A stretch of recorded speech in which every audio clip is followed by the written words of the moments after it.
Apokalypsi.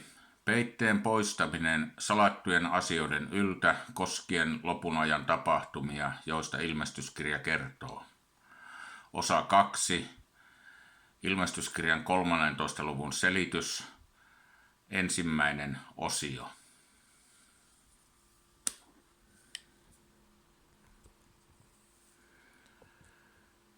No niin, tervetuloa kuuntelemaan mielenkiintoisia asioita. Ja minun nimeni hän oli Gran Markku ja asun täällä Pohjois-Suomessa. Ja ensinnäkin kehottaisin sinua katsomaan tuon ensimmäisen opetusvideoni, jossa käsittelen pedon valtakuntaa. Sillä tuon opetusvideoni pedon valtakunta on avain tämän seuraavan asian ymmärtämiseksi. Niin voimme paremmin ymmärtää tätä seuraavaa opetusosiota. Eli käsittelen nyt ilmestyskirjan 13. luvun selitystä ja olen jakanut tuon 13. luvun selityksen 2 eri osioon ja nyt käyn tätä ensimmäistä osiota alan käymään lävitse. Katsellaanpa minkälaisia asioita näissä asioissa käyn läpi.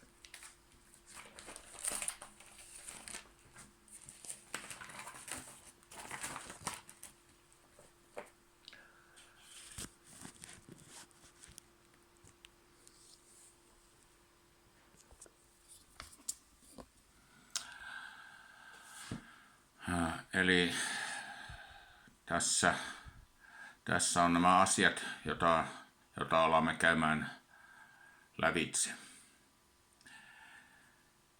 Eli avain lopun ajan tapahtumien ymmärtämiseksi, niin tämä on ensimmäinen ja tärkein asia, sillä muutenhan emme voi seuraavia askeleita ottaakaan. Ja sitten käsittelemme islamin historiaa ja sitten maata, josta antikristus nousee ja pidättävää tekijää antikristuksen valtaa astumiselle. Ja myöskin antikristukseen liittyvää asiaa, hänen persoonansa liittyvää asiaa. Ja sitten profeetta Hesekielin ilmoittaman sanan roos-merkitys. Käyn siinäkin tätä hiukan lävitse jo tässä osiossa, mutta myöhemmin kun tulee tuo Gog ei ole Venäjä, vaan Turkki, niin siinä selitysosiossa niin käyn sitten hiukan tarkemmin lävitse tätä asiaa. Ja myöskin tuosta Gogista ja Gogin sodastakin käyn lyhyesti lävitse. Mutta näistä asioista sitten hiukan tarkemmin tuossa selitysosiossa, niin Gog ei ole Venäjä, vaan Turkki. Ja sitten tällainen asia kuin laittomuuden ihmisen ilmestyminen ennen seurakunnan ylösottoa ja ylösoton jälkeen Herran päivä, eli vihan aika, jonka aikana tuo laittomuuden ihminen asettuu tuohon 3. Jerusalemissa rakennettavaan temppeliin ja julistaa olevansa Jumala. Ja selitys sille, mitä tarkoittaa, että tuo laittomuuden ihminen korottaa itsensä yli kaiken ja julistaa olevansa Jumala. Ja lopun ajan seurakunta katselee antikristuksen valtaan nousua, mutta ei näe hänen lopullista valtaansa astumista. Nämä asiat käyn lävitse tässä ensimmäisessä osiossa, jossa käsittelen tätä ilmestyskirjan 13. lukua. Ja sitten tuossa toisessa osiossa, joka on sitten seuraava opetusvideo, niin käyn lävitse ilmestyskirjan 13. lukua selkokielellä jakeelta selitettynä. Mutta nyt käymme tähän ensimmäiseen opetusosiooni tästä 13. luvun selityksestä.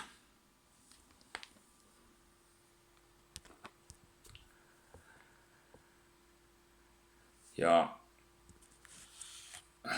nyt kun joudun lukemaan näitä näitä muistiinpanojani papereistani, joihin olen laittanut nämä ylös niin en voi joka hetki katsoa suoraan sinne kameraan, mutta kuuntelepa tarkoin, mitä näistä asioista tässä puhun. Sillä tämä puhuminenhan se tässä tärkein on, ja näiden asioiden ymmärtäminen.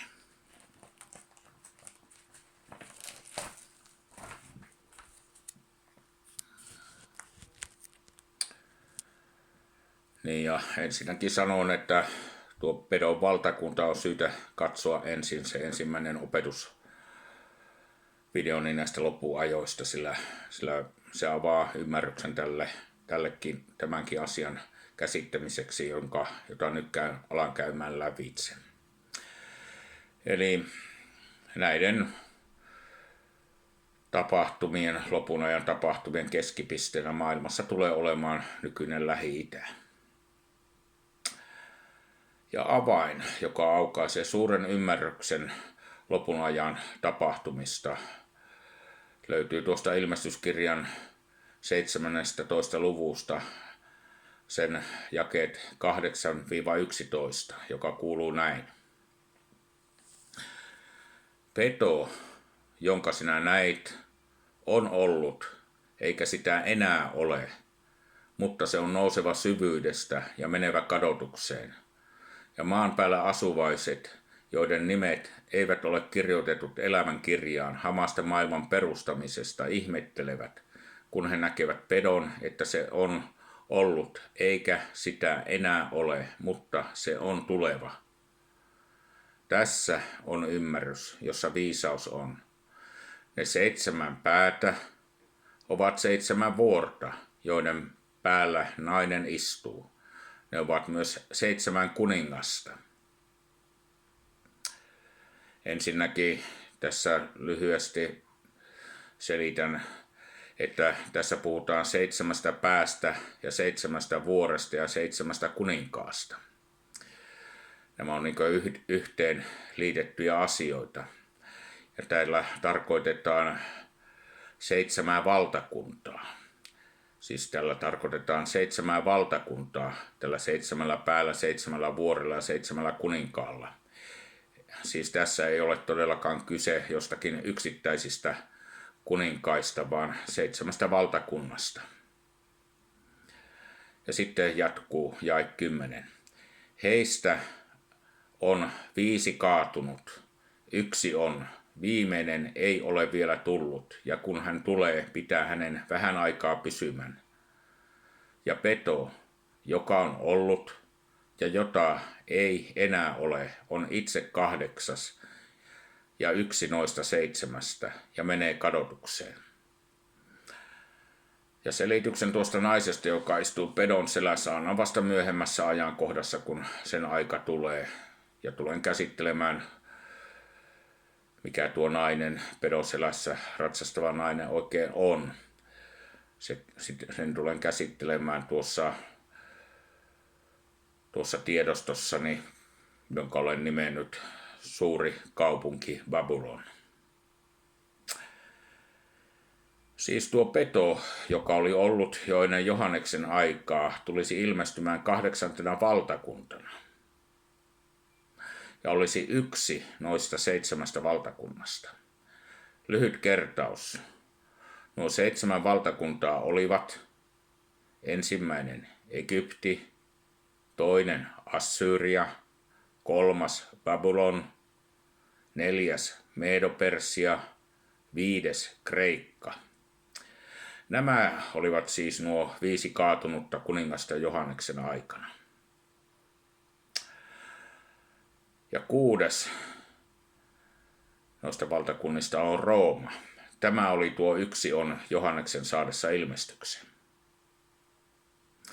Ja 7. valtakunta oli Osmanien valtakunta, Rooman jälkeinen valtakunta.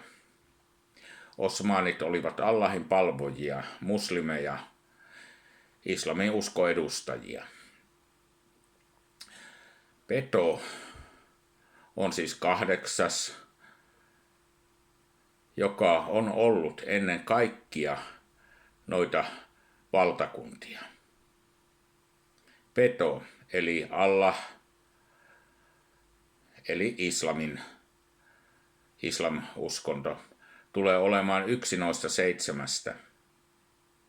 ja oli jo vaikuttanut yhdessä noista valtakunnassa aikoinaan, eli juuri tuossa Osmanien valtakunnassa. Peto, Allahin palvonta, islam, tulee siis palautumaan valtaan uudestaan henkiin herätettynä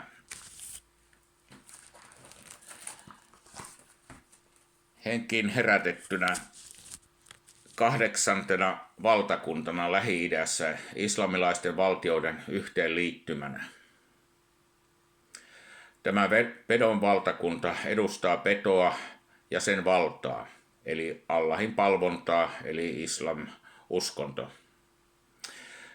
Peto on islam, yhtä kuin Allahin palvonta, joka vaikutti yhdessä noista valtakunnista muinoin. Tuon pedon nousemista kansojen merestä näemme juuri nyt, jos vain silmämme avaamme. Ehkä sanot, että islam ei tullut vasta kuin Muhammadin aikana, vasta paljon myöhemmin Johanneksen saamaa ilmestystä, ja ei siksi voi olla tuo peto. Väärin.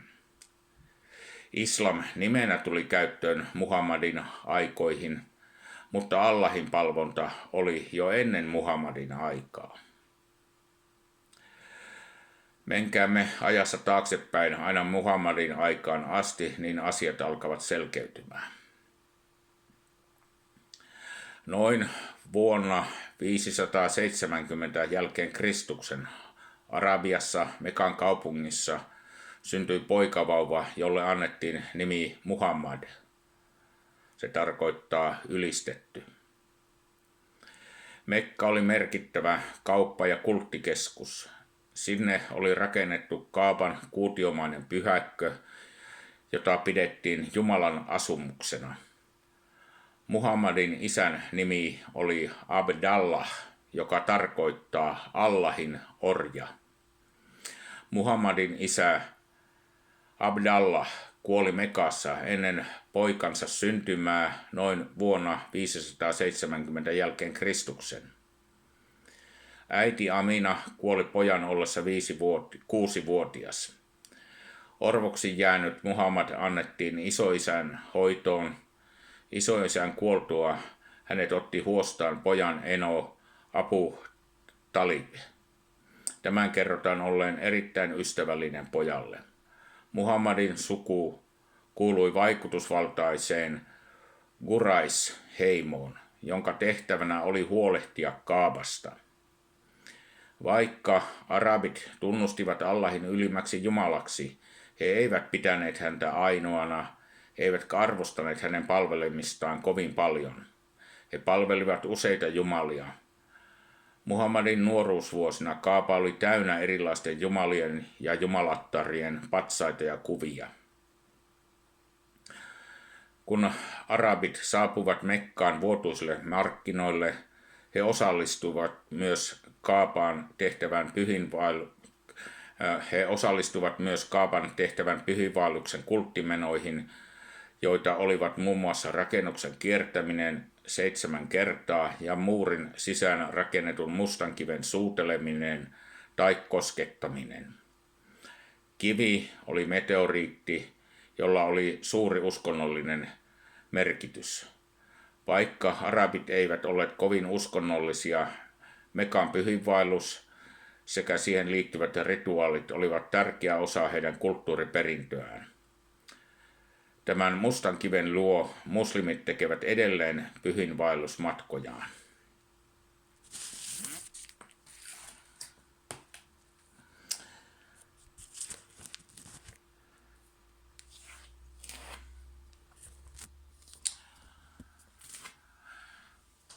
Tässä nyt näet tuon mustan kiven, joka siihen Kaaban kuutiomaisen rakennuksen yhteen nurkkaan on istutettu. Ja Ja tässä näet muutamia Kaaban Mustankiven palvojia. Tuossahan palestinalaisten presidentti Mahmoud Abbas ja Hamasin entinen johtaja Khaled Meshal.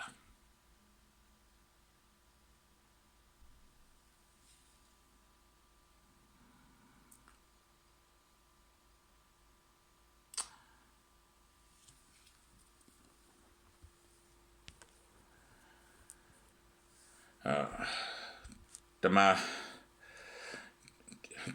kivi on musta, mutta tarinan mukaan se oli alun perin paratiisista tullessaan maitoa valkoisempi, mutta muuttui sitä suudelleinen pyhiinvaeltajien syntien vuoksi mustaksi. Ensinnäkin tässä nyt tuon asian vähän esille, niin että olen nämä asiat, joita käsittelen tässä islamin historiaan liittyvässä asiassa, niin olen tuolta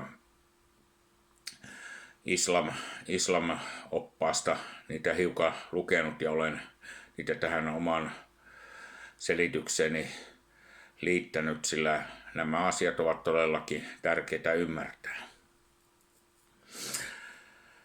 25-vuotiaana Muhammad pääsi rikkaan Mekassa asuvan leskirouvan Khaditsan palvelukseen. Hän menestyi hyvin tehtävässään ja 40-vuotias Khaditsa kosi häntä.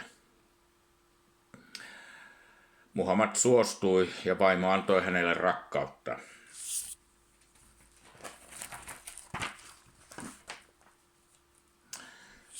Vaimo antoi hänelle rakkautta ja varallisuutta sekä vaikutusvaltaisen aseman yhteiskunnassa. He olivat olleet naimisissa 25 vuotta, kun Khaditsa kuoli.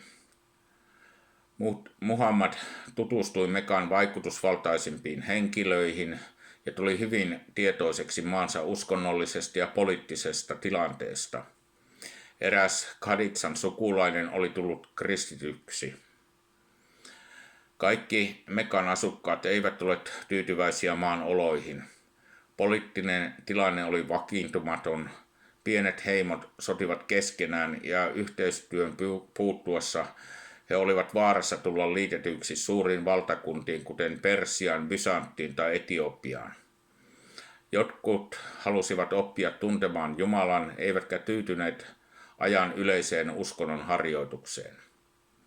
Noin 350 kilometrin päässä Mekasta pohjoiseen sijainneessa Medinassa asui 3 suurta juutalaisheimoa. He kokoontuivat synagogissa ja tutkivat pyhiä kirjoituksia. He olivat menestyneet aineellisesti. Juutalaiset omistivat kameleita, taloja ja maata.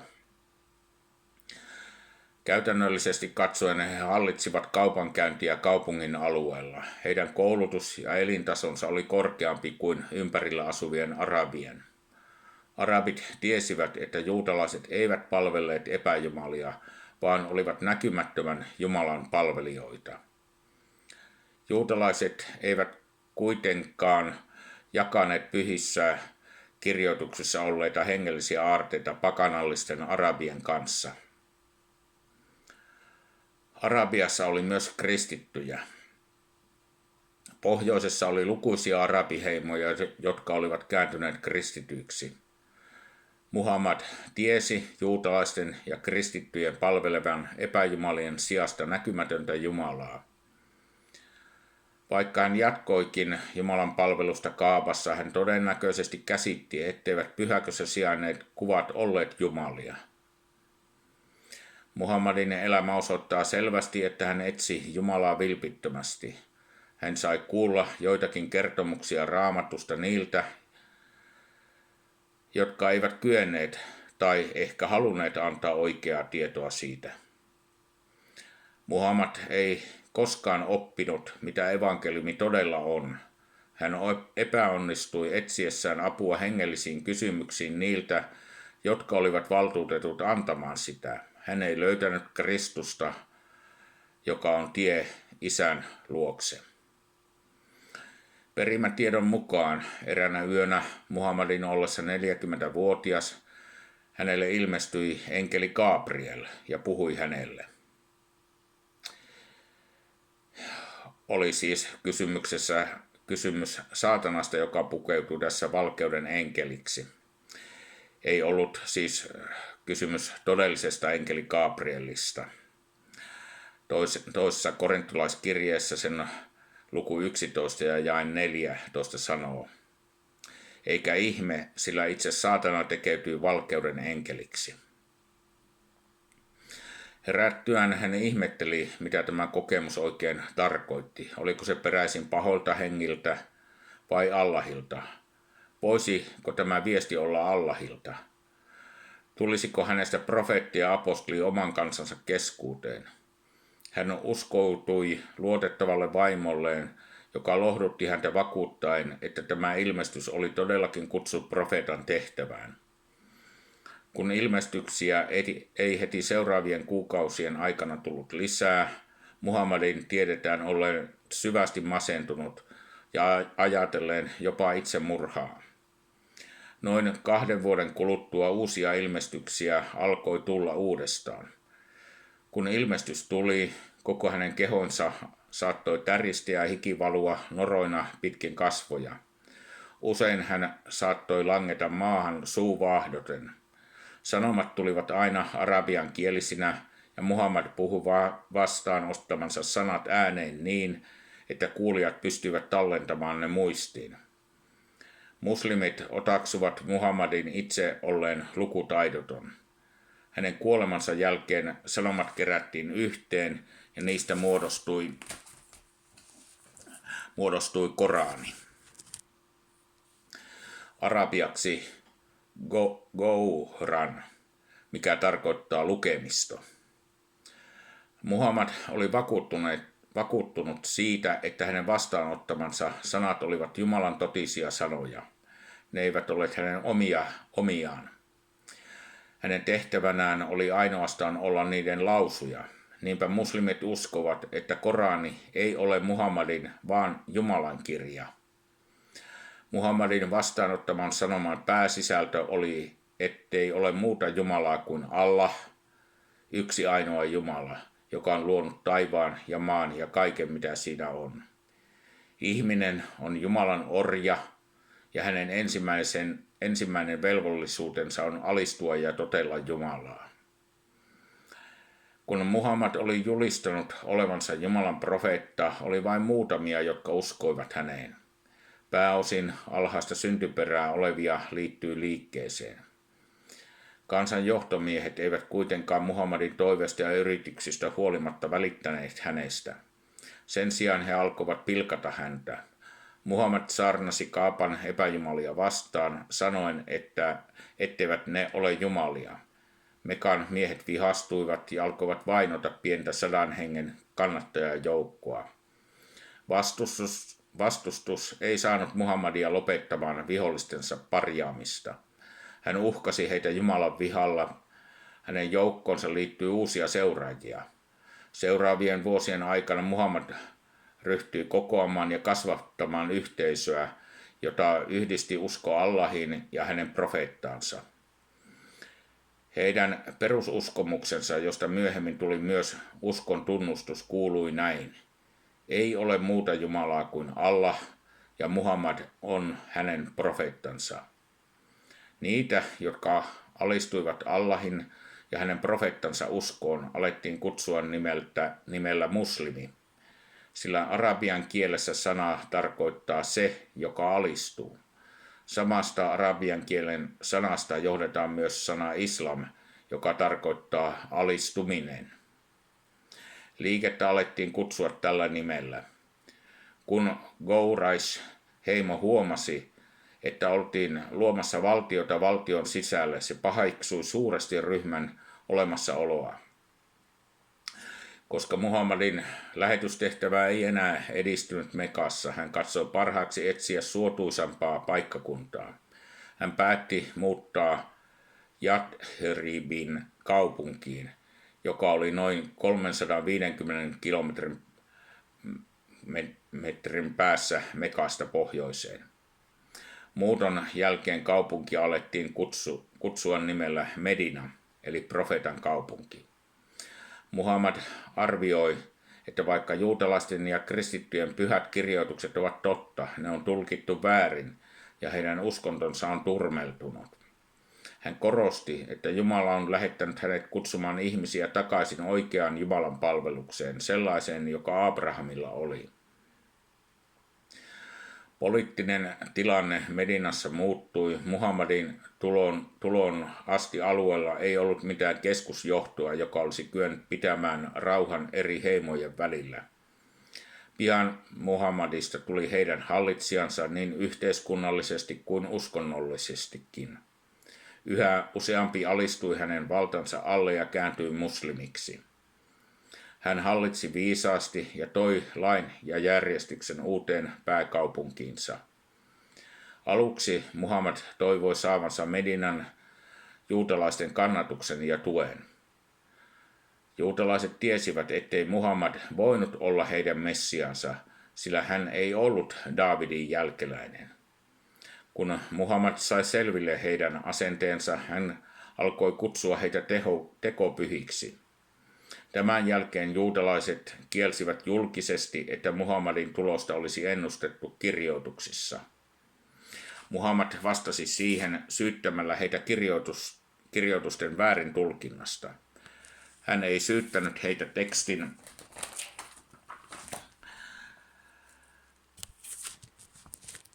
muuttamisesta, vaan siitä, että hänestä kertovat viittaukset oli jätetty pois. Juutalaiset eivät hyväksyneet Muhammadia messianaan ja profeettana, ja välirikosta juutalaisten kanssa tuli lopullinen. Muhammad oli ensin viettänyt juutalaisten suurta sovituspäivää, mutta nyt hän sijoitti sen paikalle Ramadanin paastokuukauden. Hän laittoi alulle myös uhrijuhlan. Juhlassa muisteltiin Abrahamin uhria, sitä kuinka hän uhrasi oinaan poikansa sijaan. Tähän asti Muhammad oli aina seuraajineen kääntynyt rukoillessaan pohjoiseen Jerusalemia kohti. Mutta nyt ilmestyksen saatuaan suunta kääntyikin kohti Mekkaa.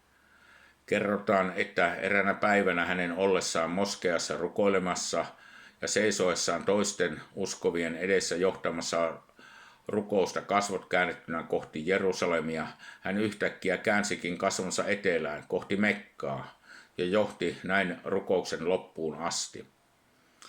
Muhammad puolusti muutosta sanomalla Abrahamin valinneen Kaaban Jumalan palvelusta varten, ja siksi Kaaba oli nähtävä alkuperäisenä Jumalan palveluksen keskuksena.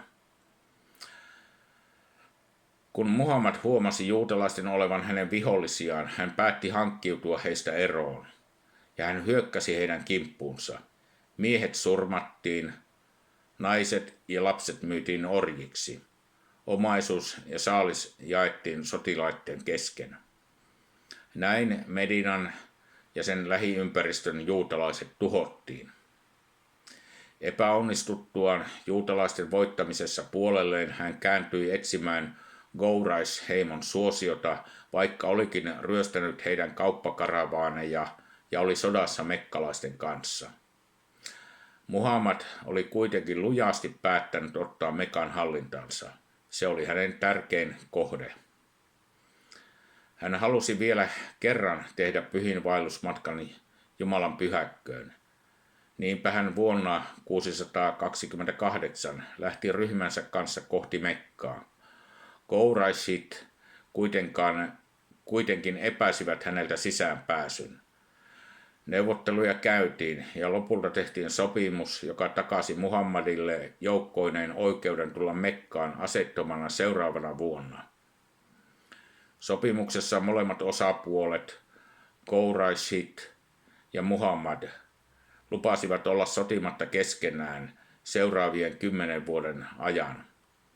Muhammad käytti hyväkseen tehtyä sopimusta ja saapui 2000 kannattajansa kanssa pyhinvaellukselle Mekkaan vuonna 629. Heidän lähestyessään asettomana kohti kaupunkia Qouraisit tyhjensivät sen. Vaikka paikka oli täynnä Jumalan kuvia, Muhammad teki kaikki pakanalliset Jumalan palvelusriitit. Hän kiersi Kaaban 7, suuteli mustaa kiveä sekä uhrasi vaadittavat uhrit.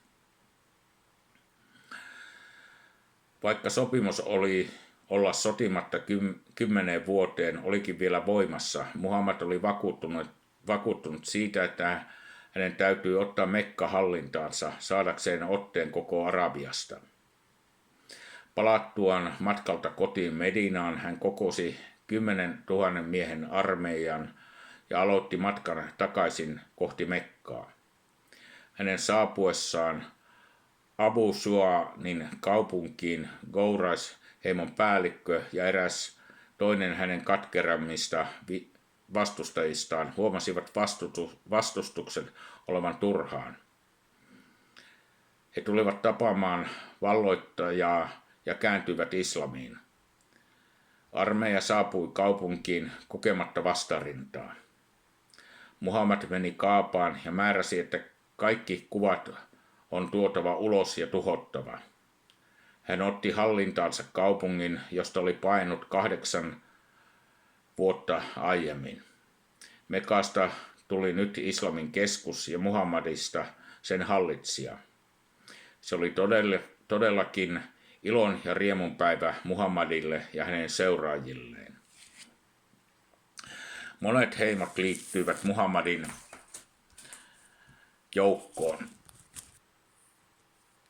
joukkoihin huomattuaan, etteivät voi vastustaa häntä.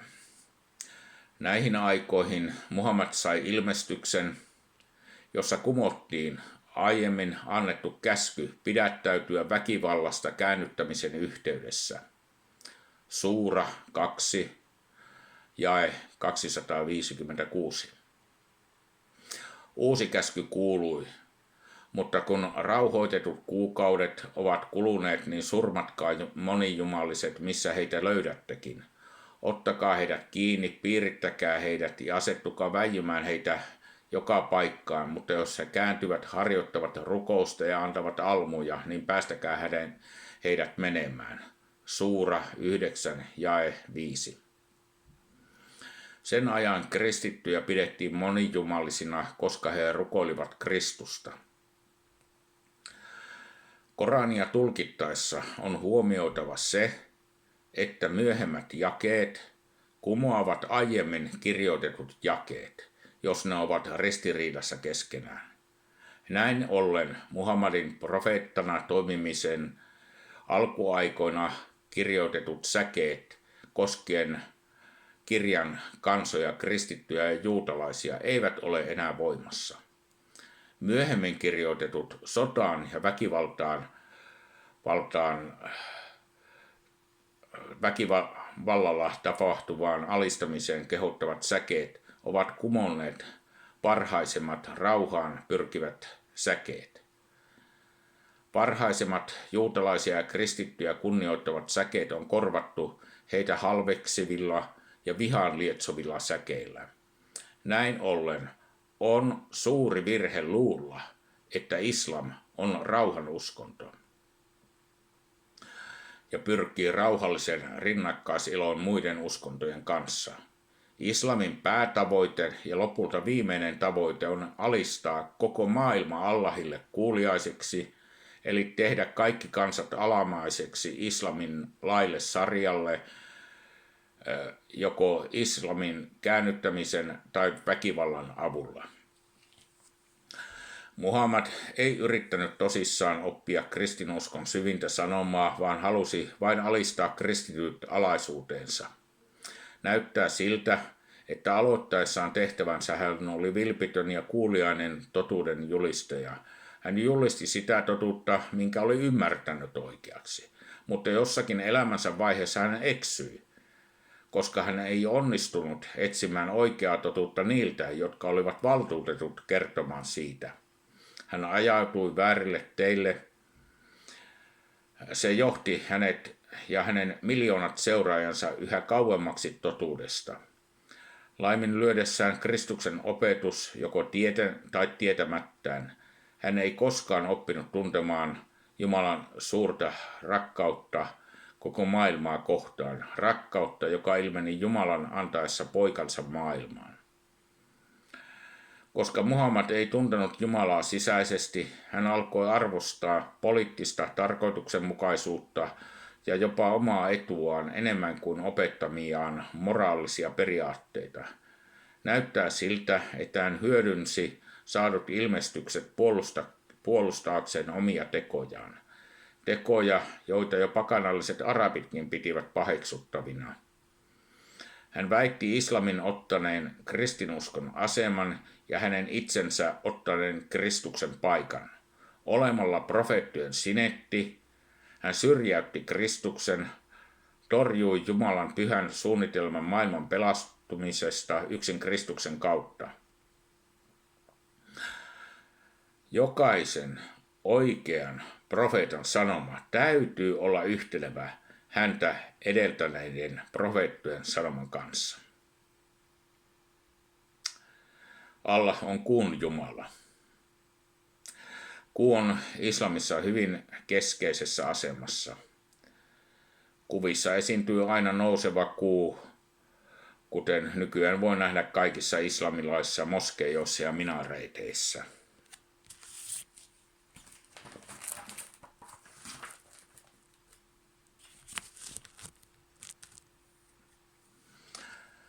Al-Ilah oli arabialaisen Quraysh-heimon, josta siis Muhammadin suku oli lähtöisin. Se oli tämän Quraysh-heimon pääjumala, tämä Al-Ilah. Nimi lyhentyi myöhemmin muotoon Allah. Kaikki tähän uskontoon kuuluvat riitit liittyvät kuun palvontaan. Huudahduksella Allahu Akbar on myös juurensa tässä kuujumalakultissa. Se merkitsee Allah on suurin, eli suurempi kuin muut Mekan jumalat.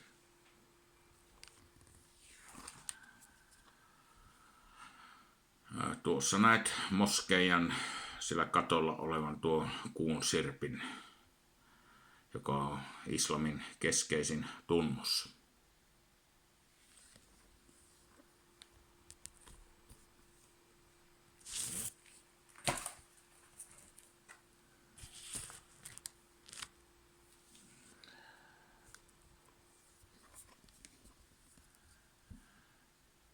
Ja tuossa näet myös kuva, joka liittyy tähän samaan asiaan.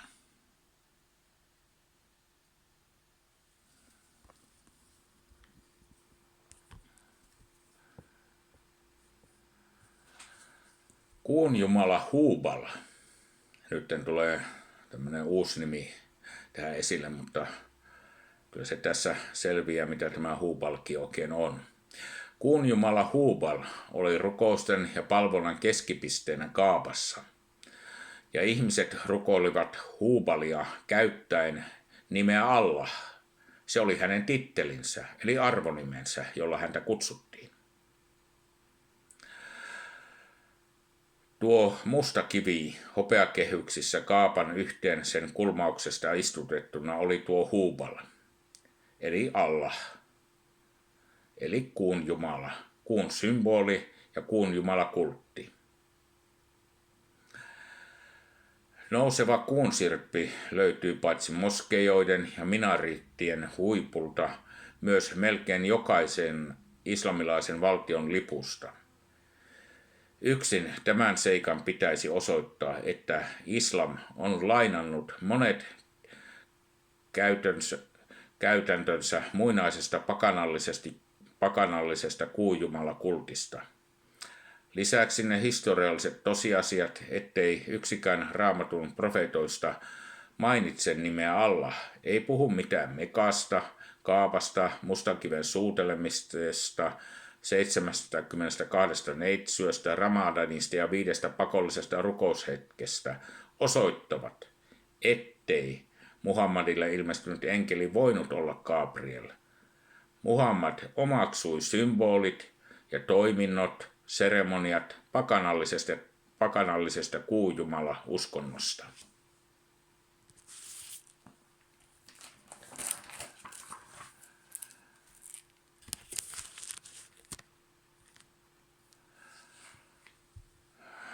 Mennäänpä nyt historiassa vielä kauemmaksi noista Muhammadin ajoista.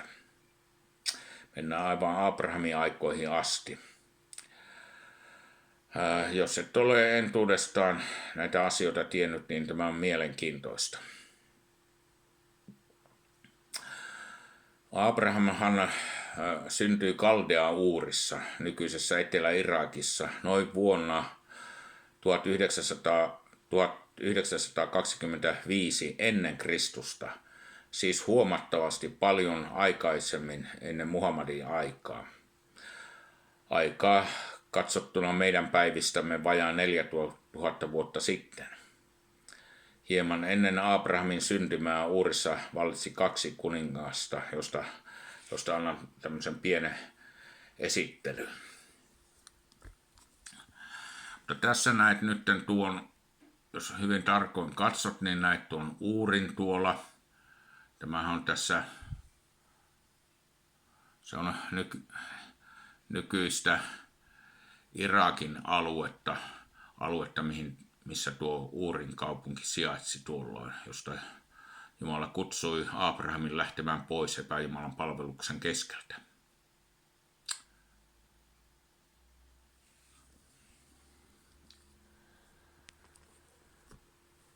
Eli aikoinaan tuolla Uurissa hallitsi tällainen kuningas kuin Ur-Nammu vuosina 2047-2030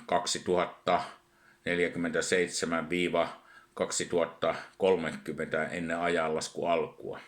Hän hallitsi siellä 18 vuotta ja oli Uurin 3. dynastian ensimmäinen kuningas.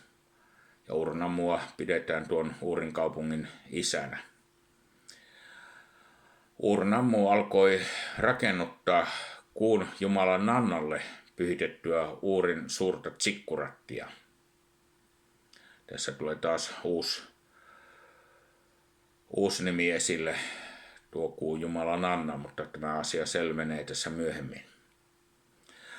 Ur-Nammu kuoli sotaretkellä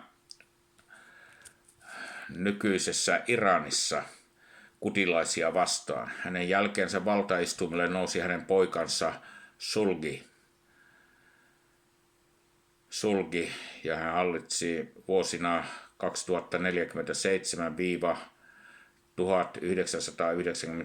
2047-1999 ennen ajanlaskun alkua. Ja tämä isän ja pojan yhteinen hallitusaikahan oli 48 vuotta. Sulgi päätti Uurin tsikkuratin rakennustyöt, jotka hänen isänsä Ur-Nammu aloitti. Tämä porraspyramidi oli pohjaltaan 62 metriä kertaa 43 metriä ja sen korkeus oli 20 metriä. Katsellaanpa nyt, minkä näköinen rakennus tämä tsikkuratti oli, jossa tätä kuun jumalan Nannaa palvottiin.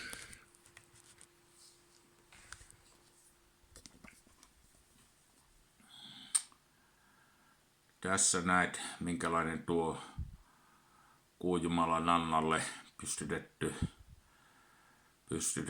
tsikkuratti oli. Ja tässä näet tuon sama Uurin tsikkurati sitten nykyasussa. Se on vieläkin olemassa tuolla Uurissa, Etelä-Irakissa. Tämän näköinen se nykyasussa on ja tuossa se oli taiteilijan näkemyksen mukaan alkuperäisessä kunnossa.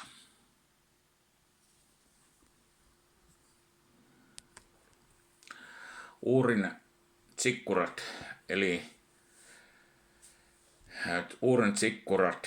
Uurin suuret tsikkurat on hienoin säilynyt sumerilaisen uskonnollisen arkkitehtuurin edustaja.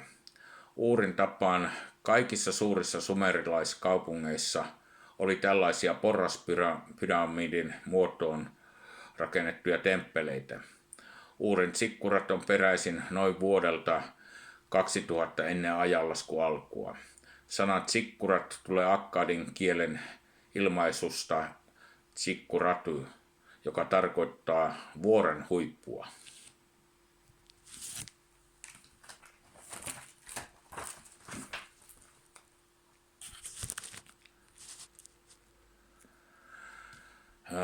Uurin Tsikkurat rakennettiin kuujumala Nannan kunniaksi. Sitä pidettiin yhdyssiteenä taivaan ja maan välillä, ja se oli vilkas uskonnollisen elämän keskus.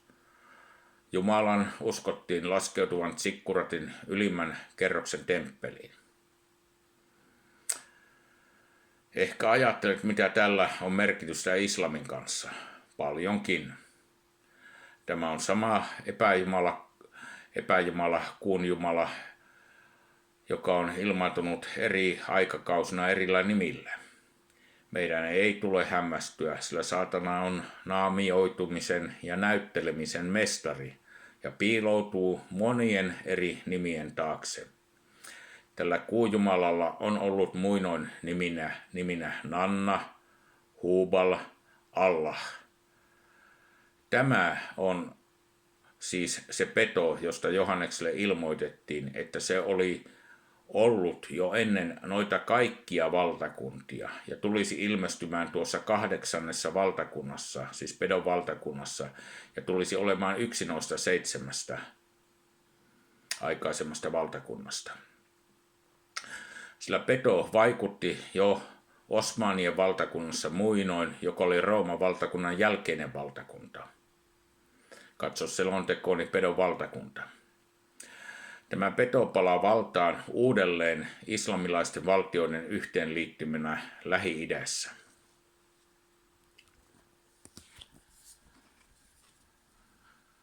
Tässä näet vuodelta 2014 olevan tuon vasemmanpuoleisen kuvan. Siinä on tuo islamin tunnuskuun sirppi ja tähti. Vuodelta 2014 siis. Ja tuossa on sitten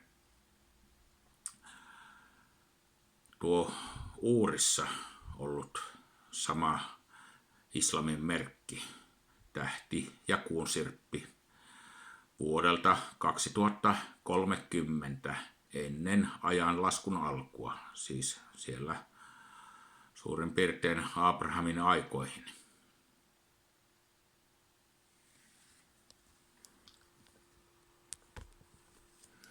Eli samasta Jumalasta on kyse. Allah Jumalasta, kuun Jumalasta, epäjumalasta, jota todellakin on kutsuttu aikoinaan Nannaksi myös ja Hubaliksi myös.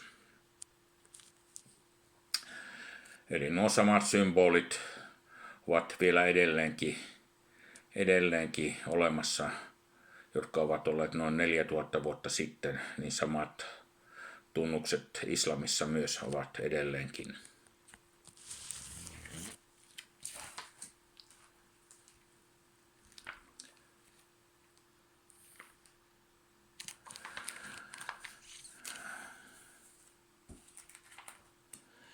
Eli tuo Islam Allah, joka on tuo ensimmäinen peto, joka merestä nousee.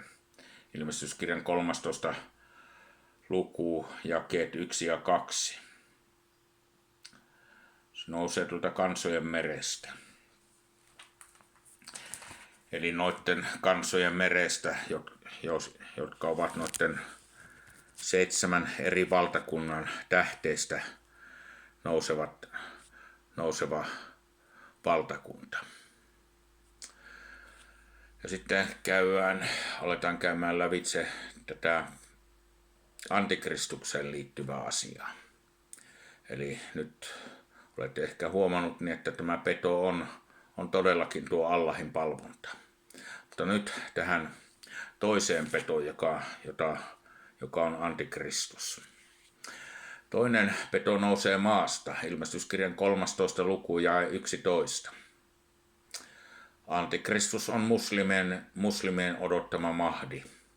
He odottavat tuollaista Mahdia, joka on Muhammadin kaltainen henkilö, joka nostaa uudelleen tuon islamin siihen entiseen kukoistukseensa. Eli tuo maa, josta tuo toinen peto nousee, on maa, jossa saatanalla on valtaistuin ja jossa saatana asuu. Siis asuuko saatana jossakin maan päällä? Kyllä. Hän tosin vaikuttaa kyllä henkivalloissa, niin kuin Efesolaiskirjan 6. jakeessa luvussa sanotaan. Ja huomio, missään Raamatussa ei ilmoiteta, että saatana olisi tehnyt muuttoilmoituksen. Ja aletaanpa nyt katselemaan niin, että missä se saatanan valtaistuin oikein on ja mistä maasta tuo Antikristus sitten, tuo toinen peto tulee nousemaan.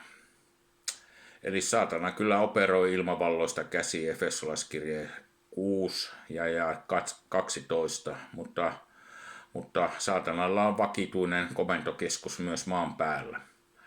Tuo komentokeskus ja hänen asuinpaikkansa ja valtaistumensa sijaitsee nykyisessä Turkissa. Kyllä. Ja siellä hän antaa tuolle Antikristukselle eli Mahdille siellä sijaitsevan valtaistuimensa ja suuren vallan. Ilmestyskirjan 2. luku, jakeet 12 ja 13. Tässä on kirjoitettu näin. Ja Pergamon seurakunnan enkelille kirjoitan, näin sanoo hän, jolla on se kaksiteräinen terävä miekka. Minä tiedän, missä sinä asut, siellä, missä saatanan valtaistuin on. Ja sinä pidät minun nimestäni kiinni, etkä ole kieltänyt minun uskoani niinäkään päivinä, jolloin Antipas minun todistajani, minun uskolliseni tapettiin teidän luonanne, siellä, missä saatana asuu. Siis Pergamon seurakunnalle lähetetyssä kirjeessä sanotaan, niin että tuolla Pergamon alueella oli saatana valtaistuin. Ja myöskin siinä sanottiin, että siellä saatana asuu. Katsellaanpa nyt, missä tuo saatana valtaistui oikein sijaitsi tuolloin. Ja jossa se sijaitsee vielä nykyisinkin.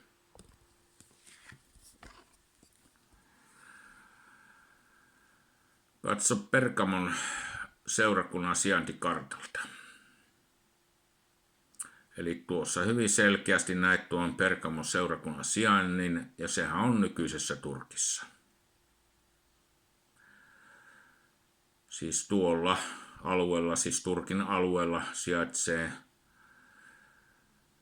saatanan valtaistuin, ja siellä saatana asuu. Ja Raamattu ei todellakaan sano missään kohdin, että saatana olisi tehnyt muuttoilmoituksen. Siellä se asuu edelleenkin.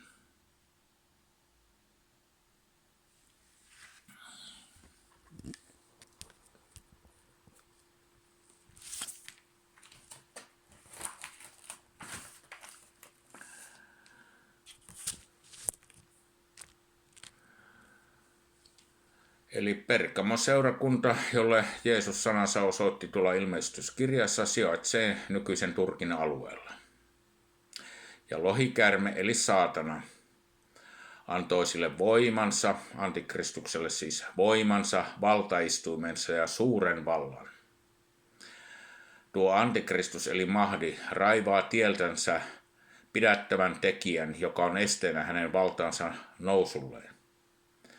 Hän korottaa itsensä ja häntä kutsutaan laittomuuden ihmiseksi, koska tuo pidättävä tekijä on laki, joka on esteenä hänen yksinvallalleen.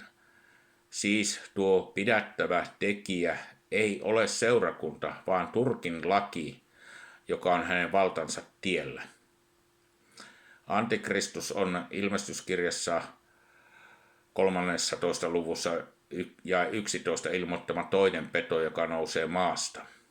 Tuo maa on Turkki ja Antikristus on Turkin johtaja, joka tulee saamaan yksinvaltiaan rajoittamattomat oikeudet.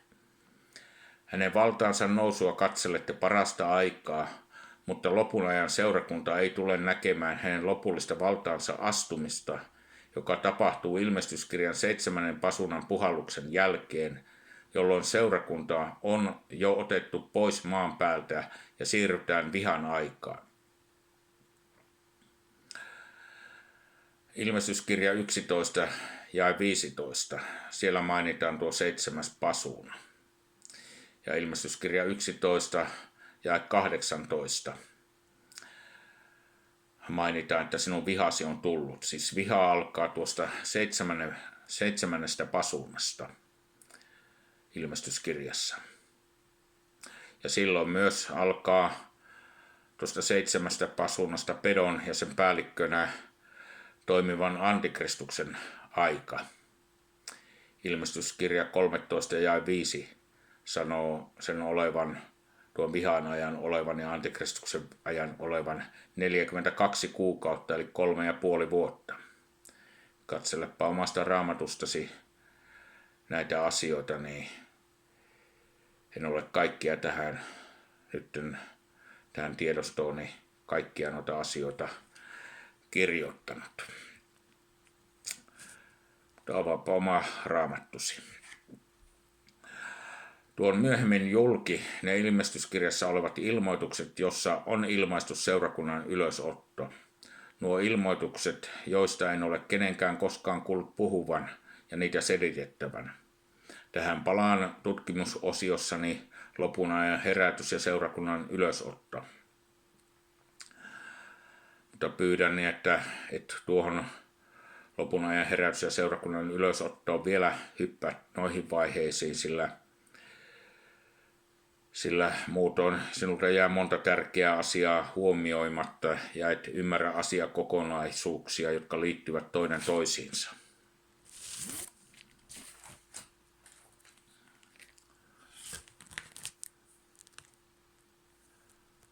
Ja nyt, mitä Raamattu puhuu tuosta antikristuksesta.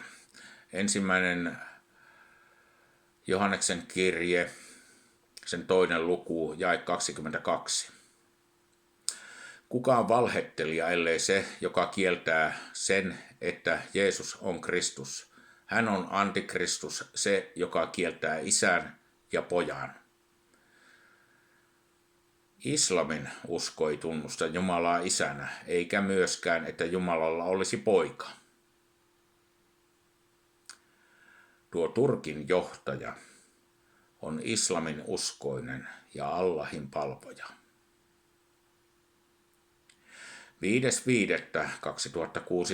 5.5.2016 AKP-puolueen puheenjohtaja ja Turkin pääministeri Ahmed Davutoglu erosi tehtävästään, koska hän ei ollut riittävästi sitoutunut ajamaan presidentti Ergolanin valtaoikeuksien laajentamista. Tilalle valittiin Ergolanin vankkumaton kannattaja Binali Yildirim, joka korosti heti valtansa jälkeen lojallisuutta presidentille. Yildirimin mukaan Ergolanin tie on Turkin tie.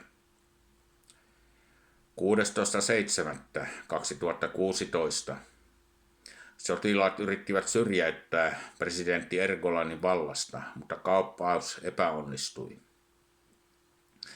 Sen seurauksena useita tuhansia sotilaita, poliisia ja oikeuslaitoksen edustajia pidätettiin ja erotettiin viroistaan.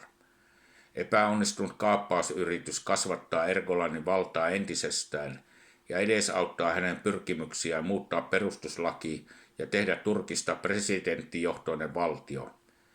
Ergolan ei peittänyt tyytyväisyyttään päästessään eroon vastustajistaan. Presidentti kutsui vallankaappausta Jumalan lahjaksi, joka antoi syyn puhdistaa armeija ja oikeuslaitos. Toimien ripeydestä päätellen tuota syytä oli jo pitkään odotettu. Ergolanin mainitsema Jumalan lahja pitänee paikkansa kuitenkin eri tavalla kuin hän ajattelee. Ilmestyskirja 13 jae 2. Ja peto, jonka minä näin, oli leopardin näköinen ja sen jalat ikään kuin karhun ja kita niin kuin leijonan kita. Ja lohikäärme antoi sille voimansa, valtaistumensa ja suuren vallan. Katselepa tuo pedon valtakunta, jos et ole sitä aikaisemmin katsonut, niin ymmärrät mitä tuokin jae oikein tarkoittaa. Eli mietipä tätä kaikkea edellä ilmoitettua ja tee oikea johtopäätös tästä kaikesta, mitä olen esille tuonut. Tämä antikristukseksi nimetty henkilö on tuo muslimien odottama Mahdi, joka saa yhdistettyä muslimimaailman yhteisrintamaan Israelia vastaan ja tulee toimimaan noiden Lähi-idän islamilaisten valtioiden yhteisenä päämiehenä. Hän tulee lopun aikana toimimaan näiden kansojen päänä ja päällikkönä. Ja katselepa tuolta TV7 ohjelma-arkistosta Jerusalem-uutiset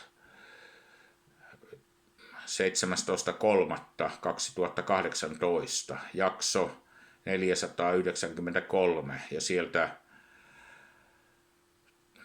5 minuuttia 43 sekuntia viiva 7 minuuttia 7 sekuntia tuo väli, niin tulet ehkä jotakin siinä huomaamaan.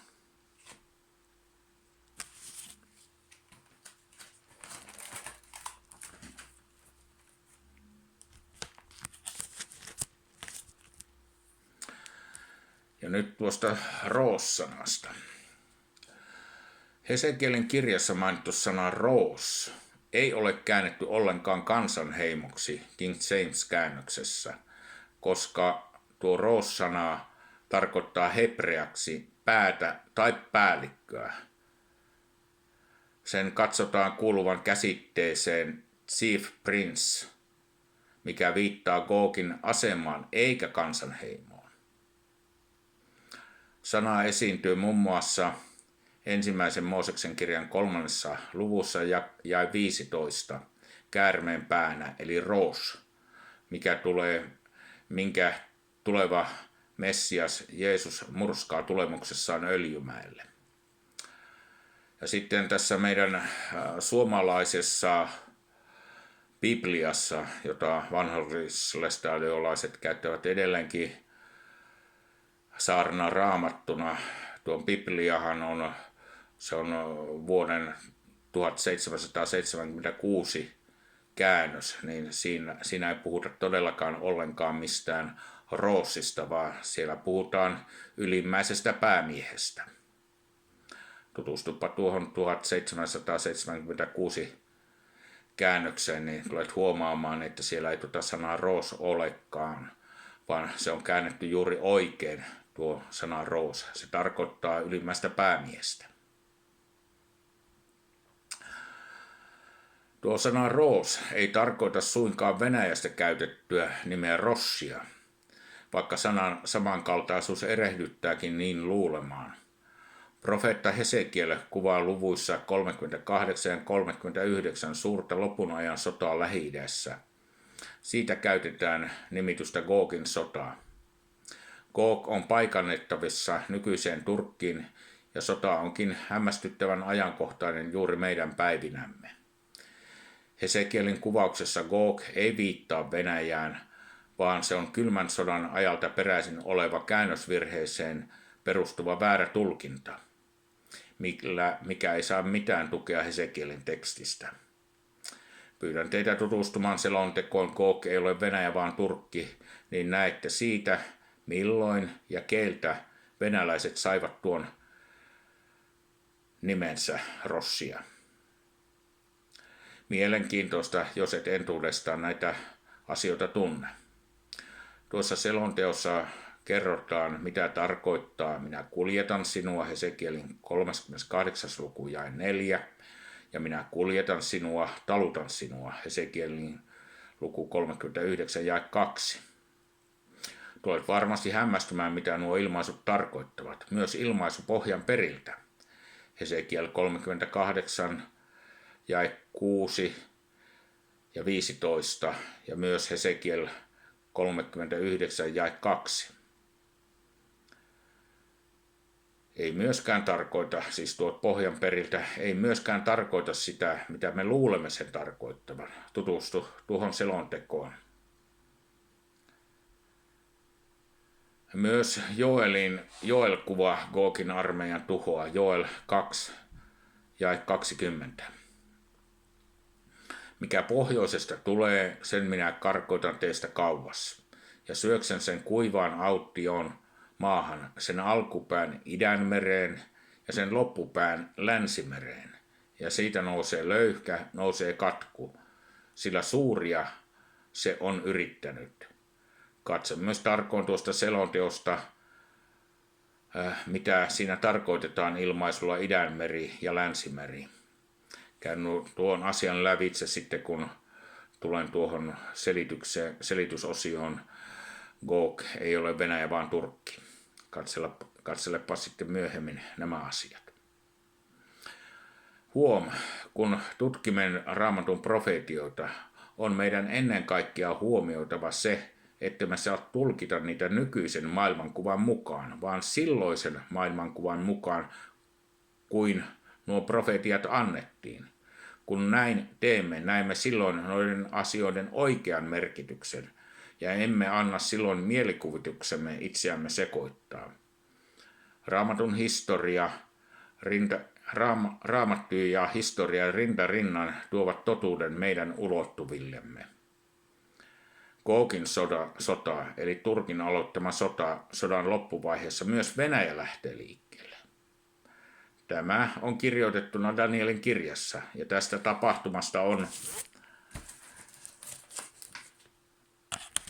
tapahtumasta on myös profetoinut eräs juudalainen rabbi, joka eli 1700-luvulla.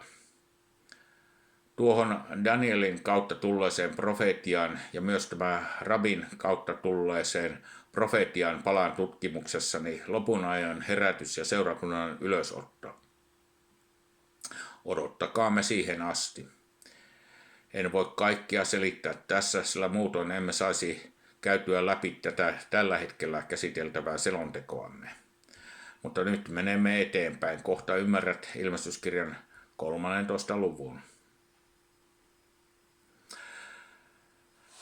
Luetaanpa nyt toinen Tessalonikalaiskirje, 2. luku, jakeet 1-8. Tässähän puhutaan ylöstempauksesta, seurakunnan ylösotosta ennen viha-aikaa.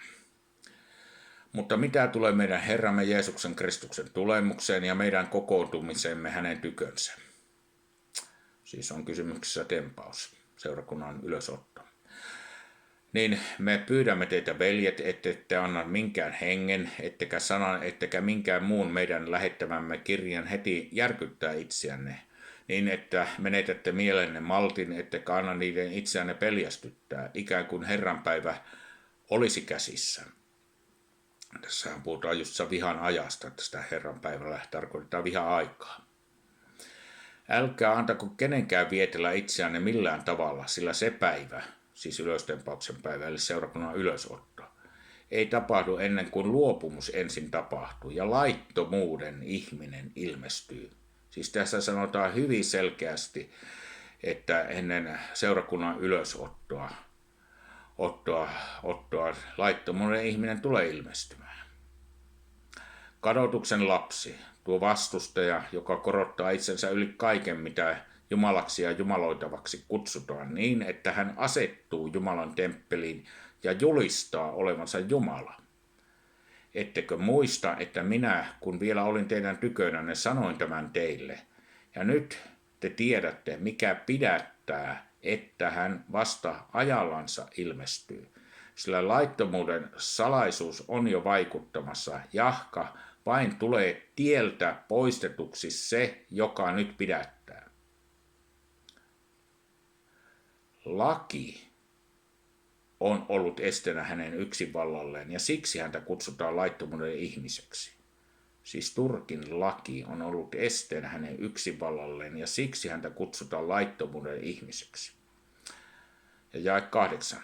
Niin silloin ilmestyy tuo laiton, jonka Herra Jeesus on surmaava suunsa henkäyksellä ja tuhoava tulemuksensa ilmestymisellä. Tuo laittomuuden ihminen, antikristus, tulee astumaan tuohon jälleen rakennettuun Jerusalemin temppeliin, josta ilmestyskirjan 11. luku puhuu. Se, mitä tässä sanotaan, että hän julistaa olevansa Jumala, tarkoittaa Muhammad aikoinaan väitti olevansa Allahin suu ja edustaja, niin sanottu lihaan tullut Allah Jumalan maanpäällinen ilmentymä. Myös tämä laittomuuden ihminen Antikristus eli Mahdi julistaa olevansa tällainen.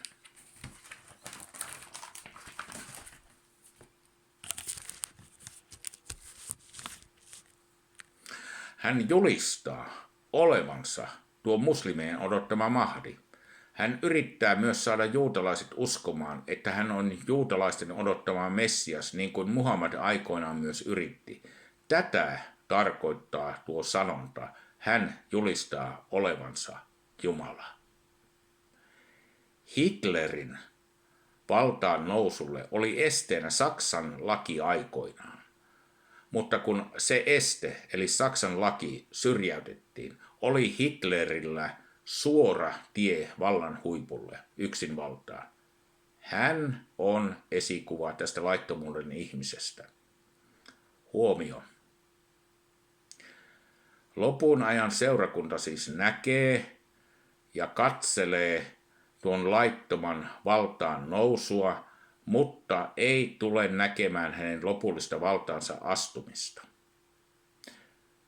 Ilmestyskirja 13 ja 11.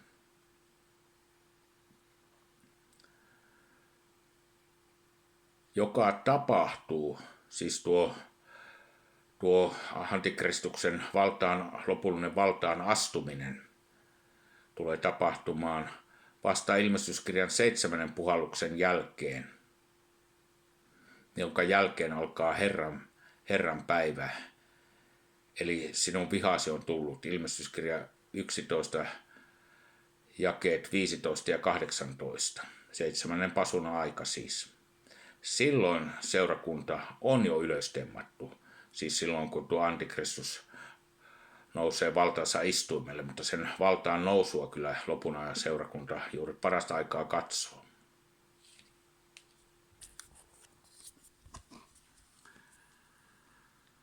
Katsele tarkoin. Ehkä voit jo nähdä hänet.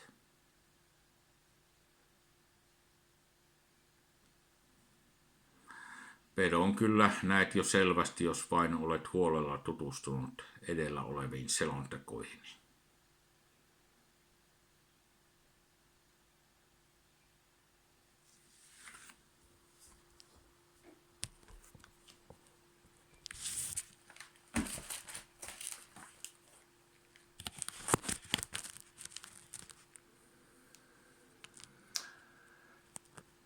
Eli seurakunnan ylösoton hetkeä ja sitä edeltäviä tapahtumia käsittelen vasta myöhemmin ja kun olen käynyt ensin läpi tämän ilmestyskirjan 13. luvun selityksen. Ja nuo kaikki tuohon seurakunnan ylöstempaukseen liittyvät asiat eivät ole niin kuin on yleisesti ajateltu niiden asioiden olevan. Miksi? No siksi, koska monta Raamatun antamaa tärkeää ilmoitusta tähän asiaan liittyen on jätetty huomioimatta. Ja eri ajanjaksoja on yhdistetty virheellisesti, siis vahingossa, väärin ajankohtiin. Ja joitakin Raamatun henkilöitä on virheellisesti, eli vahingossa, yhdistetty Antikristukseen. Näistä asioista myöhemmin tulet varmasti yllättymään. Mutta seuraavassa opetusvideossani käsittelen sitten ilmestyskirjan 13. luvun jakeelta selkokielellä esiin tuotuna. Mutta tällä kertaa